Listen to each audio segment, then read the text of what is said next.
Olá, meu nome é Franco. Então, na aula de hoje a gente vai começar um novo tópico que é muito importante em teoria dos números, que são as equações diofantinas. Então, o que é uma equação diofantina? Em geral, é uma equação com uma ou mais variáveis, em geral mais variáveis, várias, uma equação a qual você quer resolver no conjunto dos inteiros, e às vezes inteiros positivos. Então você não quer simplesmente soluções, números reais quaisquer. Você quer que todas as incógnitas na sua equação sejam inteiras. E por isso equações que muitas vezes são muito fáceis de resolver, que têm infinitas soluções nos reais, podem não ter nenhuma até nos inteiros positivos. Então, que tipo de técnica a gente vai usar nesse tipo de problema? Bem, o que tem de importante, de especial no conjunto dos inteiros positivos e que não tem nos números reais? É a noção de divisibilidade, que a gente tem estudado durante o curso todo. Então, é exatamente essa noção de divisibilidade e todos os teoremas, as propriedades que a gente provou até agora, que a gente vai usar para poder encontrar restrições e, no fim, resolver essas equações. Então, vamos ver alguns exemplos para isso ficar mais claro. Nesse primeiro exemplo, é o seguinte: encontrar todas as soluções de a ao quadrado igual a 2 elevado a b mais c à quarta, com a, b e c inteiros positivos. Tá? Então, como você vê, é uma equação que, se a gente pudesse escolher a, b e c reais quaisquer, a gente poderia escolher b qualquer, c qualquer, e sempre existiria um a, tal que isso aqui é verdade, só pegar a raiz quadrada. Mas não é isso que a gente quer que a, b e c sejam todos inteiros. Então, o que a gente vai fazer aqui, a gente vai usar uma técnica nesse problema, em vários outros problemas desse tipo, que é muito importante nas equações diofantinas, talvez seja uma das principais técnicas, pelo menos nesse nível de problema, que é fatoração. Encontrar alguma fatoração no problema que facilite a resolução dele. Então, nesse caso aqui, a gente vê uma fatoração de cara. A gente tem um quadrado perfeito aqui, na verdade é uma potência quarta, mas em particular é um quadrado perfeito, e aqui também. Se a gente passar para lá, a gente consegue uma fatoração de diferença de quadrados. Então, o que a gente vai fazer é exatamente isso. Dessa equação aqui, a gente conclui, passando c a quarta para o outro lado, que a mais c ao quadrado vezes a menos c ao quadrado é igual a 2 elevado a b. Certo? Bem, agora a gente tem um produto de dois inteiros, que é uma potência de 2. Então, necessariamente, esses dois são uma potência de 2, com expoentes somando b. Então, o que a gente tem aqui é que a mais c ao quadrado tem que ser 2 elevado a um certo m, e a menos c quadrado tem que ser 2 elevado a um certo n. Certo? Onde m mais n tem que ser igual a b. Então, agora basta a gente resolver esse sistema de equações diofantinas aqui. A mais c quadrado igual a 2am e a menos c quadrado igual a 2an. Mas bem, daqui a gente tem como achar o valor de a em função de mn e de c também. Vamos fazer isso com c, que o c aqui é um quadrado perfeito, então a gente vai conseguir algumas restrições. Então, c, a gente tem que subtrair esse desse, e dividir por 2. Então vai ficar c quadrado é igual a diferença, que a gente pode fatorar. Esse cara aqui é menor do que esse aqui, certo? Porque aqui é a soma, aqui é a diferença de inteiros positivos. Então, esse expoente é menor do que esse aqui. Então, a gente vai fatorar o 2 elevado a n. Então, o 2 elevado a n fica em evidência, vezes o que sobra, que é 2am menos n, menos 1. Só que isso é 2 vezes c, né? É esse menos esse. Então, a gente está dividindo por 2. A gente coloca um menos 1 aqui nesse expoente, tá? Pulando algumas etapas aqui. Então, a gente tem essa equação aqui. C quadrado é igual a isso aqui. Bem, mas aqui a gente tem, do lado de cá, uma potência de 2. E aqui a gente tem um número ímpar. Né? M menos n é certamente maior ou igual a 1, porque esse cara é estritamente maior do que esse aqui. Então, isso aqui é um número ímpar. Então, esses dois são primos entre si. E se eles são primos entre si, cada um deles é quadrado perfeito. Então, para que esse aqui seja quadrado perfeito, o que a gente conclui é que n menos 1 é par. Então, a gente pode escrever que ele é igual a 2 vezes um certo k. Okay? n-1 é par. E esse aqui, o que a gente vai fazer agora é o seguinte. Suponha que m menos n seja maior ou igual a 2, certo? Então, esse cara aqui é múltiplo de 4. Então, essa diferença aqui é congruente a menos 1 módulo 4. Mas ela tem que ser um quadrado perfeito. Isso é um absurdo. Por quê? Todos os quadrados perfeitos são ou múltiplos de 4 ou congruentes a 1 módulo 4. Como a gente consegue verificar isso, né? Se o número for par, ele ao quadrado vai ser múltiplo de 4, automaticamente. Agora, se ele for ímpar, ele tem duas possibilidades. Ou ele é congruente a 1 módulo 4, ou ele é congruente a 3 módulo 4. Se ele for congruente a 1, ao quadrado vai continuar sendo congruente a 1. Se for congruente a 3, ao quadrado vai ser congruente a 9, que por sua vez é congruente a 1 módulo 4. Então, como isso aqui é ímpar em quadrado perfeito, tem que ser congruente a 1 módulo 4. Portanto, m menos n não pode ser maior ou igual a 2. Então tem que ser igual a 1. É a única possibilidade. Então, m menos n tem que ser igual a 1. E nesse caso, que m menos n é igual a 1, essa expressão toda aqui é simplesmente igual a 1. Né? 2 menos 1. Então, se m e n satisfazem essas duas equações, a gente tem uma solução. E vice-versa. Então agora a gente só precisa escrever a, b e c em função de k. Isso é rapidinho. Então, primeira coisa, daqui a gente tem que n é 2k mais 1 e m é 2k mais 2, né? Então, n é 2k mais 1 e m é n mais 1, que é 2k mais 2. Disso a gente já consegue o b direto. Então, b tem que ser, então, a soma dos dois, que é 4k mais 3. Como a gente acha o a? A gente tem que somar esses dois caras e dividir por 2. Mas bem, o que são esses dois caras? São 2 elevado a 2k mais 1, mais 2 elevado a 2k mais 2, que é igual a simplesmente 3 vezes 2 a 2k mais 1. Certo? E a gente tem que dividir por 2 depois, então vai cortar esse mais 1. E o que a gente vai ter aqui é que a é igual a 3 vezes 2 elevado a 2k a 2k, simplesmente. Certo? Tem que dividir por 2 depois. E o c? Bem, o c a gente tem aqui, né? C quadrado é igual a esse cara. Esse aqui é 1. E esse cara aqui é simplesmente 2 elevado a 2k. Então, c é a raiz quadrada disso. C é igual a 2 elevado a k. Portanto, a gente tem aqui uma solução. E todas as soluções são dessa forma, e se você substituir esses valores a, b e c com k sendo qualquer inteiro positivo, a gente encontra uma solução lá. Isso é fácil de verificar. Então, a gente encontra aqui todas as infinitas soluções, porque para cada k a gente tem uma solução, para a equação dada.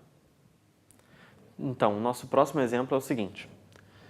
Encontrar todas as soluções de x ao quadrado mais y ao quadrado igual a z ao quadrado, com x, y e z inteiros positivos. Então, essa equação aqui, essas soluções, são o que a gente chama de ternas pitagóricas. E o nome fica bem claro por que a gente chama dessa forma, porque essa equação aqui é exatamente a equação de Pitágoras, né? Se x, y e z satisfazem essa equação, então x, y e z são lados de um triângulo retângulo.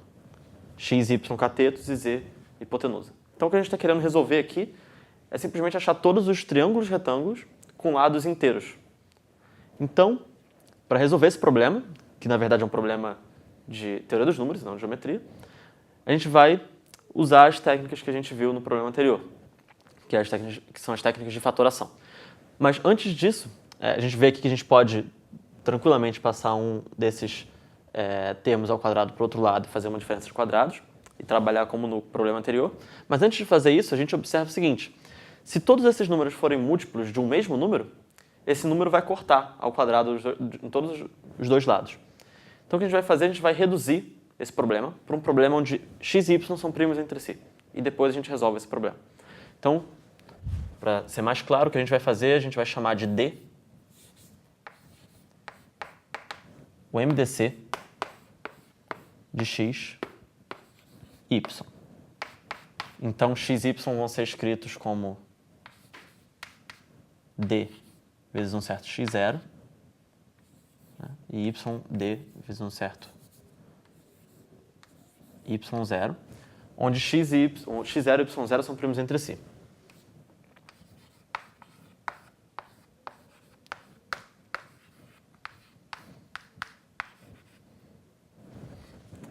Okay?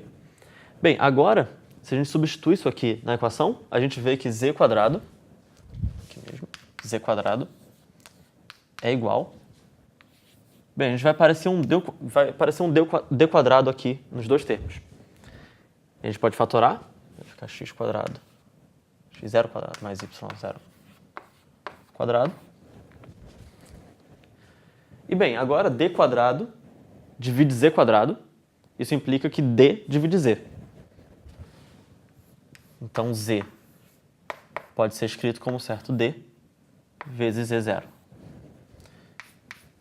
E isso implica, se a gente substituir aqui, o d² vai cortar, a gente tem z0² igual a x0² mais y0².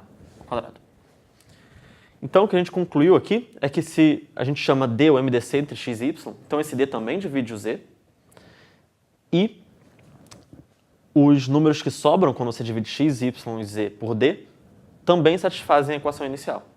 Então, se a gente tem uma solução com MDC d não trivial, ou seja, que não é igual a 1, a gente encontra uma solução onde o MDC entre esses dois caras é igual a 1. Né? A gente tem aqui. Então, agora, a partir daqui, a gente vai resolver usando fatoração. Primeira coisa, todos eles são primos entre si. Não só o x com y, o x0 com y0, mas também o x0 com z0, o y0 com z0. Por quê? Porque se eles tiverem um fator em comum, o terceiro automaticamente vai ter esse fator também, pela mesma conta que a gente fez aqui.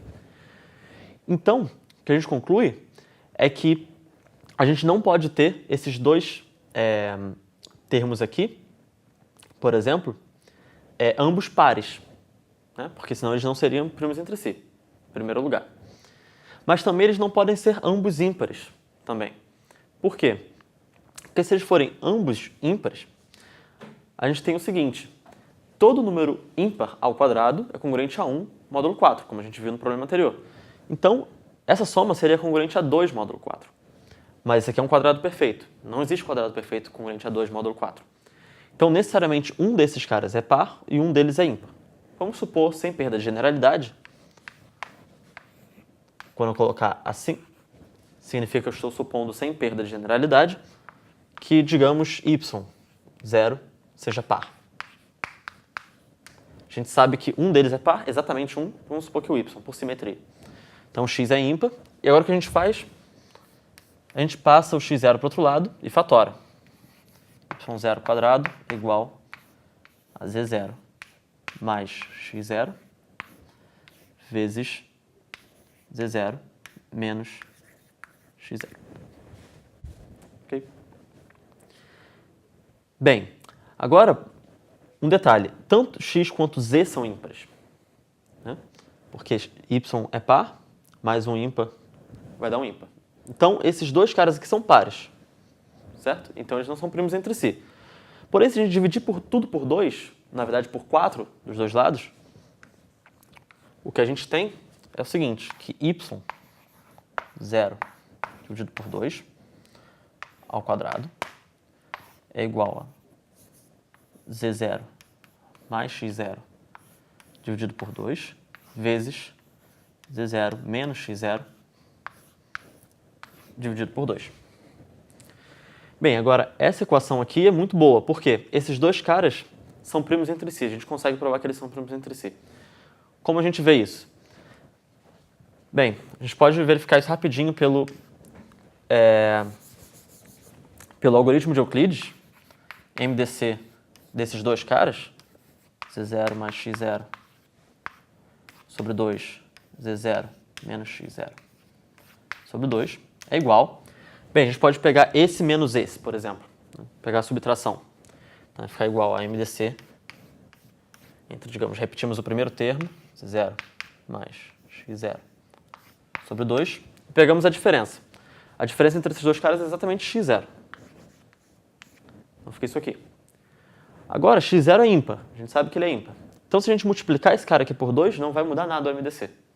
Certo? Então, a gente diz que isso aqui é igual ao MDC de Z0 mais X0 e X0. Bem, agora a gente usa de novo o lema de Euclides. A gente pode subtrair X0 daqui, fica igual ao MDC de Z0 e X0, que é 1, como a gente já tinha argumentado antes. Tá, então o MDC desses dois caras inicialmente aqui é 1, e o produto deles é um quadrado perfeito. Certo? Z e Y é par, então y sobre 2 é 1 inteiro. Então isso é quadrado perfeito. Então o que a gente conclui é que esses dois caras aqui são quadrados perfeitos. Então, pagando essa conta do MDC, a gente conclui que Z0 mais X0 sobre 2 é igual a um certo R ao quadrado, e Z0 menos X0 sobre 2 é igual a um certo S ao quadrado. Bem, daí a gente consegue achar tanto X0 quanto Y0 quanto Z0 em função de RS. Então, por exemplo, a gente pode somar esses dois e achar Z0 igual a soma, que é R quadrado, mais Z, mais S quadrado. Então, esse é o Z. Simplesmente somando essas duas equações. Subtraindo as duas equações, a gente tem X0 igual a R quadrado menos S quadrado. E, se a gente pegar a multiplicação das duas, a gente acha Y0 sobre 2, certo?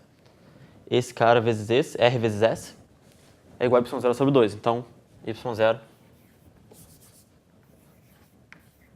é simplesmente igual a 2 vezes R vezes S. Então, a gente achou X0, Y0 e Z0 em função de RS. E RS, note que eles são primos entre si, certo? Porque esses dois caras aqui são primos entre si. E, além disso, eles têm que ter paridades diferentes. Por que eles têm paridades diferentes? Porque, bem, o Y0 é par, automaticamente, tem um 2 aqui multiplicando, e o X0 é a diferença desses dois. Então, não tem como o X0 ser par, né? Porque o X0 e o Y0 são primos entre si. Então, esses dois caras aqui têm que ter paridades diferentes. Então, o que a gente conclui no final de tudo é que toda solução fundamental, que a gente chama de solução fundamental, a solução com MDC igual a 1, é dessa forma aqui. E toda solução geral é um certo D vezes uma solução dessa forma, com R e S primos entre si e de paridades diferentes. E é fácil verificar que se esses números x0, y0 e z0 são dessa forma, então eles satisfazem a equação inicial. Uma conta fácil de verificar, portanto a gente resolve dessa forma, encontra todas as soluções da terna pitagórica.